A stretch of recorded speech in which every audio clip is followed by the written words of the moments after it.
1 साल बीत चुका था। ढोलकपुर वापस शांत था। गांव के लोग फिर से खुशी से जीने लगे थे।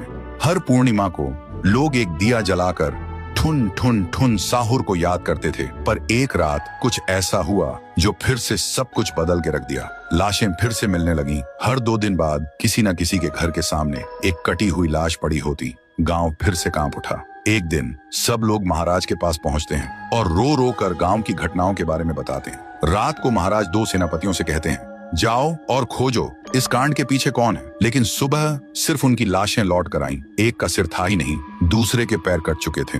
महाराज समझ गए कुछ तो लौट आया है, कुछ जो सिर्फ मौत का खेल खेल रहा है। और फिर कहते हैं, अब इस जंग का सामना मुझे ही करना होगा। उसी रात महाराज चुपके से गांव में आते हैं और एक पेड़ के पीछे खुद को छुपा लेते हैं। और ठीक रात के 2:30 बजे अचानक कहीं से धुआं छा जाता है और उस धुएं के अंदर से एक आवाज आती है,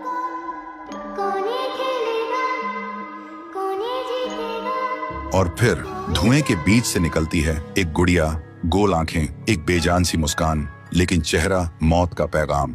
वो गुड़िया एक घर के गेट तक जाती है और बच्चों जैसा एक गाना गाने लगती है। उसके गाने की आवाज सुनकर एक आदमी बाहर आता है और अगले ही पल वो गुड़िया उसका सिर चबा जाती है। वो आदमी तड़प तड़प के वहीं जमीन पर गिर जाता है। महाराज सब कुछ देखते हैं। उनकी आंखें भर जाती हैं। उन्हें समझ आ जाता है इसके सामने जाना मतलब खुद का अंत लिखना है। अगली सुबह गांव के लोग इकट्ठा होते हैं। महाराज कहते हैं, ये पिछले भूत से भी ज्यादा डरावनी है।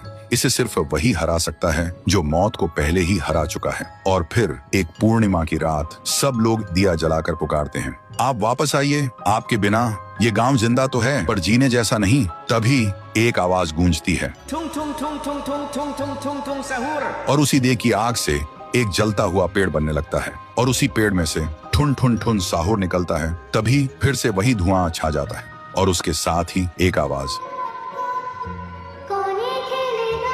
सब लोग घुटनों के बल गिर जाते हैं और कांपती आवाज में बोलते हैं, हमें बचाइए, वो आ गई है। ठुन ठुन ठुन साहुर एक जोरदार जंप करता है और सीधा उस धुएं में घुस जाता है और शुरू होती है एक आखिरी जंग। ठुन ठुन ठुन साहुर और गुड़िया की। जमीन कांपने लगती है, आसमान से बिजली गिरती है और जब धुआं हटता है तो दिखाई देता है गुड़िया बिखर चुकी थी। हाथ अलग, सिर अलग, पैर अलग। और तब से गांव में फिर से एक नई सुबह हुई। महाराज मुस्कुराए, गांव वाले जीने लगे और उस दिन के बाद ठुन ठुन ठुन साहुर सिर्फ एक भूत नहीं रहा, गांव का रक्षक बन गया। लेकिन उसी रात कुछ ऐसा हुआ जो किसी को भी पता नहीं चला। गुड़िया का सिर, हाथ, पैर अपने आप जुड़ने लगे थे और फिर वो वहां से चली गई। तो दोस्तों, अगर आप देखना चाहते हैं पीहू वर्सेस गुड़िया तो इस वीडियो को 1 लाख लाइक्स तक पहुंचा दो।